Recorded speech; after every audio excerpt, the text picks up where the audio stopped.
That performance we saw yesterday by the Tennessee Titans probably set the franchise back 30 years. Is it an overreaction? Maybe, but it's probably not. Get in here. Let's talk about it. Welcome to Front of Cheap Seats.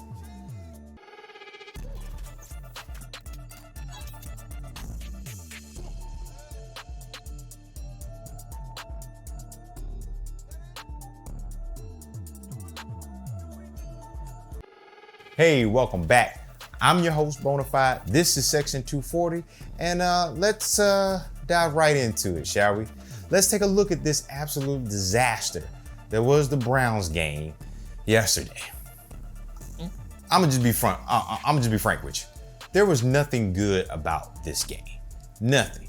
The only caveat that you could probably bring up is special teams. So kudos to Nick Folk for not allowing us to get shut out, and good job, gold sticker for Ryan Stonehouse for showing that he still has that booming leg. But other than that, man, there was nothing good about this game. Remember when I said that Schwartz wasn't going to be a factor? Yeah, that was stupid. That was stupid because I was super wrong. All game, it felt like the Browns were in the backfield. It almost felt like they went through walkthroughs with us before the game, and then they just said, yeah, okay, we know exactly what you're gonna do.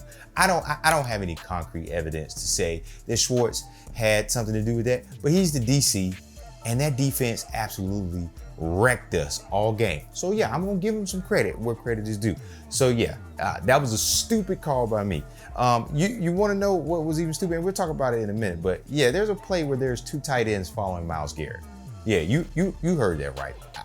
I didn't say it. Yeah. Remember in the preview, I said that if the offensive line couldn't keep Ryan Tannehill upright, this was going to be a long game for us. So don't call me Nostradamus, but yeah, Garrett did what I thought he was going to do. He wrecked this game single-handedly. He had 3.5 sacks, and he was basically beating Andre Dillard like a drum. But guess what? No, he was a benevolent defender, because after the game, he pulled his victim aside and told him how he beat him. How do I know this? Because Andre Dillard told us about that. So more on that later. Yeah, the secondary, especially Christian Fulton, was absolute Florida dumpster truck juice. And to be honest, Christian Fulton might be working for Waste Management after this season, because ain't no way in the world any GM will give him an extension, especially not picking up that 5th-year option or whatever, at least not right now. But yeah, he was terrible. The secondary was getting cooked all game. Amari Cooper really should have had like 2 long touchdowns. The refs, because the refs are just going to be who the refs are, they blew one of those plays dead. He was nowhere near out of bounds.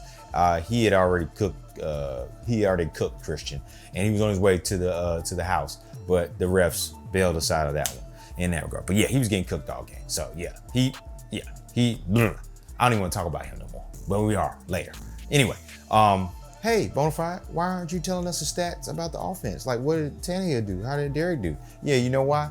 Because I probably walked more steps yesterday than the whole entire offensive got in that 60 minutes of a football game. There ain't no stats to talk about. Ryan Tannehill, nothing. He was on his back all day. Freaking Derrick Henry, nothing. 94 total yards. 94 of them things. Teresa Walker put out a tweet that said that was the lowest amount of total offensive yardage since we became the Titans. That's the lowest, 94 yards, 94. I was watching A to Z Sports this morning, and Zach Bingham made a great point. No matter how much we think this offense has changed under Tim Kelly, the script is still out there. You shut down Derrick Henry, and you make Tannehill beat you by passing the ball. Rinse and repeat. All right, so moving on to our player of the game. Yes.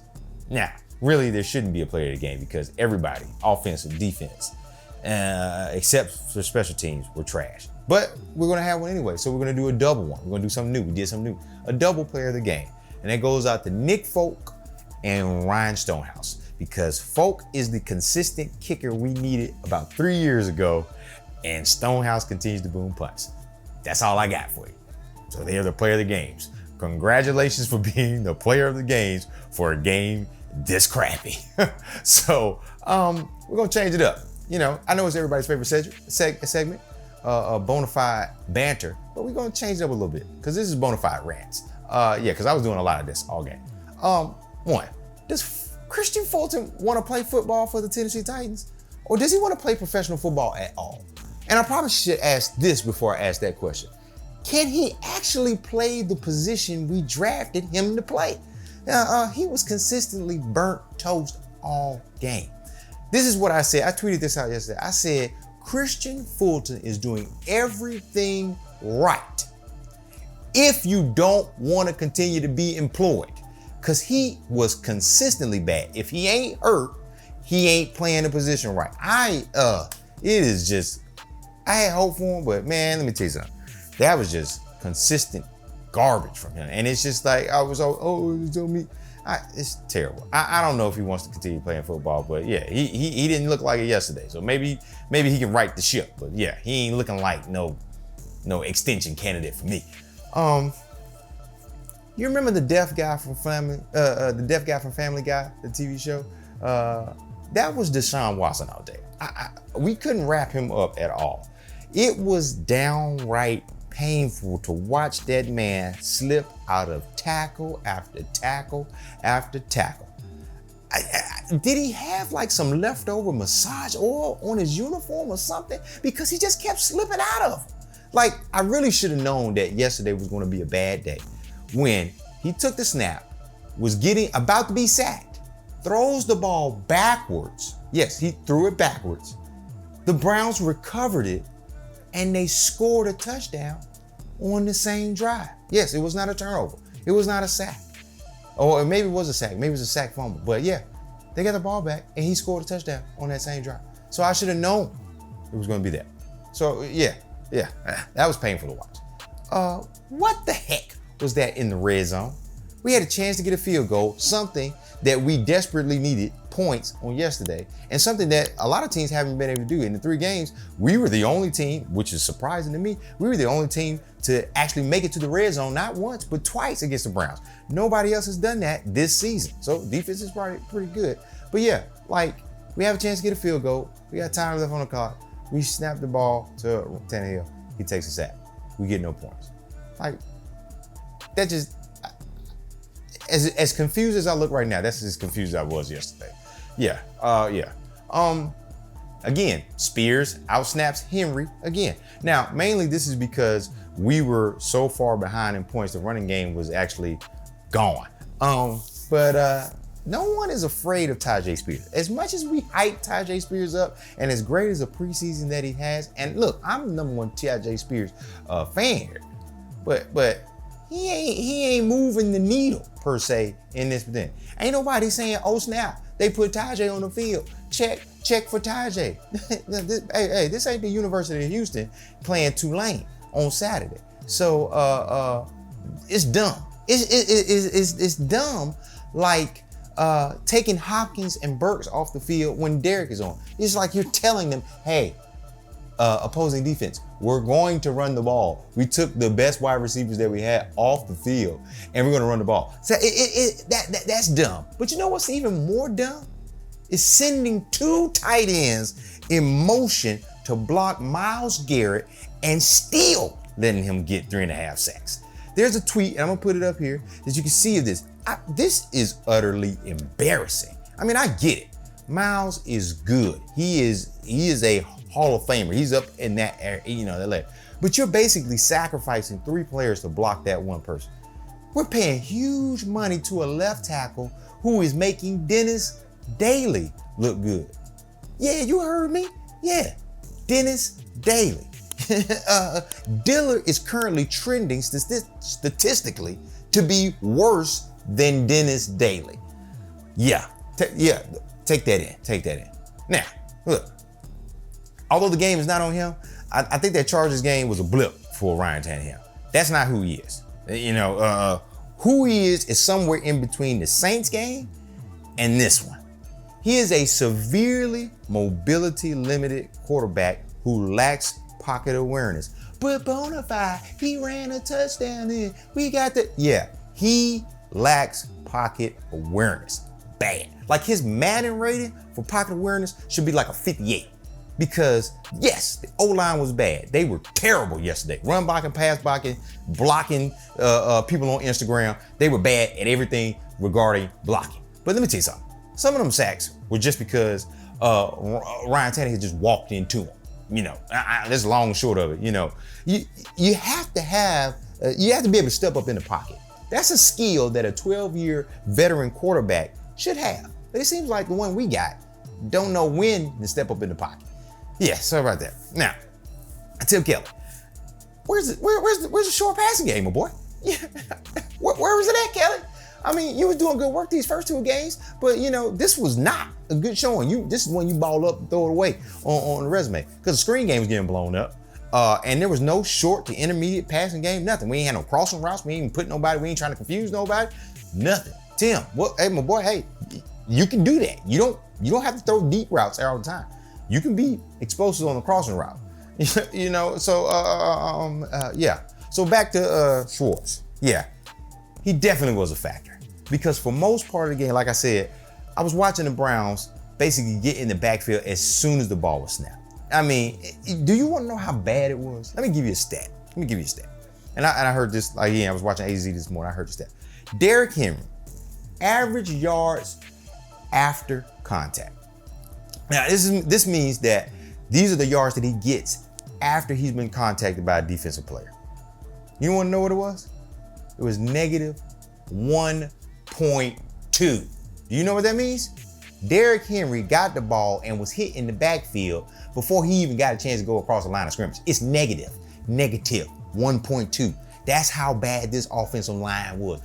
He could never get going. I get it. You might not be the one to say, you might be saying, hey, look, I'm tired of Derrick Henry, things like that. I ain't that person. I understand that he might be on the downside of his career, but he still got some burst in it. He still can run if you give him some average blocking, and that wasn't happening this week. So yeah, that offensive line was just terrible yesterday. But Schwartz had the genius idea to say, hey, let me move Myles Garrett on both sides of the field. Like that tweet that I showed you earlier. Oh, that was disgusting.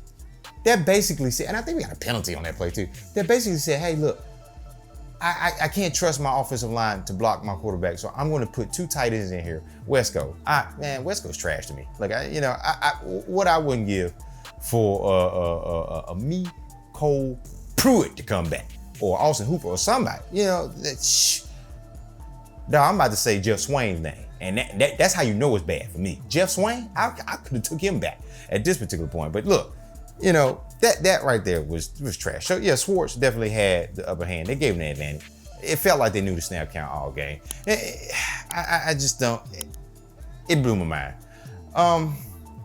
Now I get it. We're almost done. I'm almost done, Rand. But I got a few more things to go.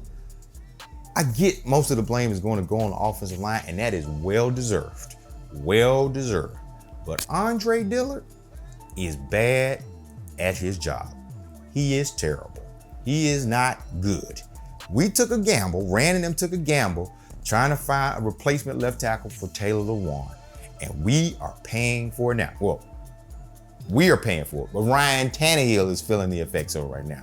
He isn't good enough. And that post-game presser, where he volunteers the information that Myles Garrett pulled him to the side and told him how he beat him like a drum. Man, that blew my mind.